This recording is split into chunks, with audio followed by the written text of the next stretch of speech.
নিন প্রসাদ সারিবদ্ধ।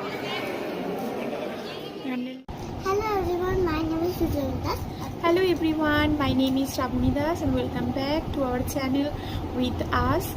আজকে আমরা যাব আমাদের এখানে সবচেয়ে পপুলার একটি ধামে, যার নাম হচ্ছে Brahmadatta Dham. So let's go with us. Hello everyone, আমরা চলে এসেছি আমাদের এখানে লোকালিটি এরিয়ার সবথেকে পপুলার একটি ধামে, যার নাম হচ্ছে ব্রহ্মদত্ত ধাম। এই জেলার এটা সবথেকে বড় ধাম। এই যে আমরা ওইটাই মন্দির আছে, এখানে পুরো নিচে আমরা ঢুকছি।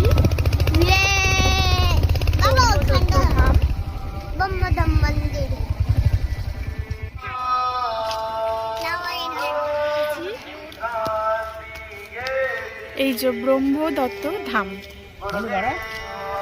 জুতো পরে এখানে প্রবেশ নিষেধ, এই রাখার ঘর এখানে করে।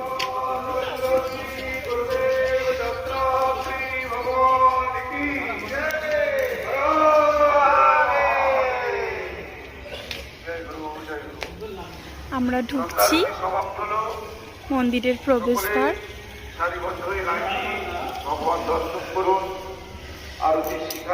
এই যে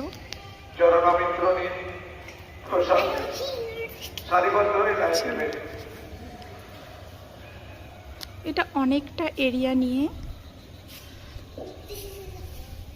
মানে ভিতরটা কত সুন্দর।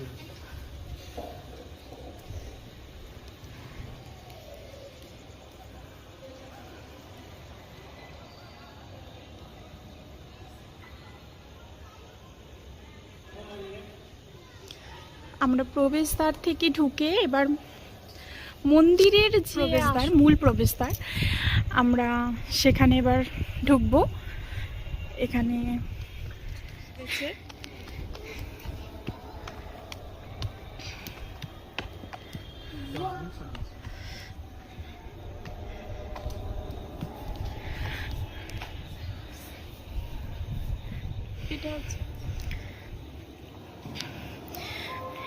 এই হচ্ছে মন্দির।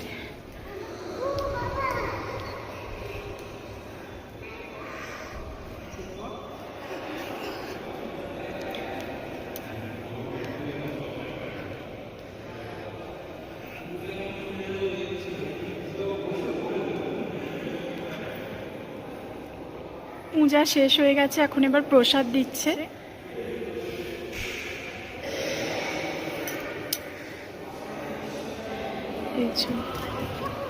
এতটা এরিয়া ভেতরে।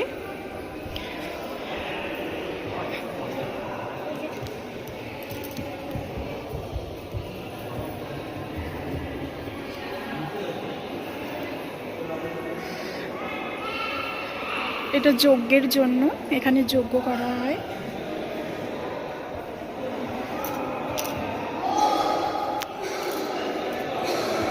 মূর্তির সামনে যাচ্ছি আমরা, এখানে কীর্তন গাওয়া হয়। কীর্তনের সবকিছু সরঞ্জাম আপনারা দেখতেই পাচ্ছেন।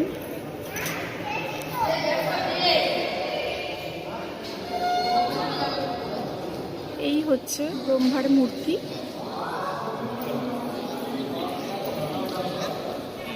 কাছ থেকে আমি যতটা পারলাম চেষ্টা করে দেখাচ্ছি কাছ থেকে।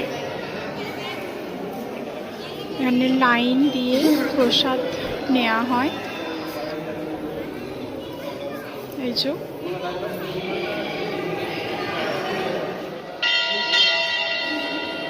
দু সাইডেই দুটো দুটো করে দরজা আছে, যেটা দিয়ে বাইরে বেরোনো যাবে। আর বাইরেটা দেখাচ্ছি।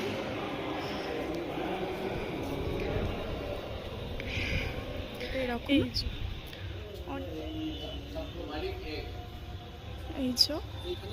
আর একটা জিনিস দেখাচ্ছে। এই যে প্রথম ধাম শিবদত্ত ধাম মধ্যপ্রদেশ, দ্বিতীয় ধাম অনুসুয়া দত্ত ধাম কন্যাকুমারী, তৃতীয় ধাম যেটা আমি এখন ভিডিও করছি ব্রহ্মদত্ত ধাম কলকাতা, চতুর্থ ধাম অত্রি দত্ত ধাম উত্তরাখণ্ড। যারা দর্শন করতে এসেছিল তারা সবাই চলে গেছে। এবার বেরিয়ে পড়ব বাড়ির উদ্দেশ্যে, কারণ 8টা বাজলেই এখানে মন্দিরের দরজা বন্ধ করে দেওয়া হয়।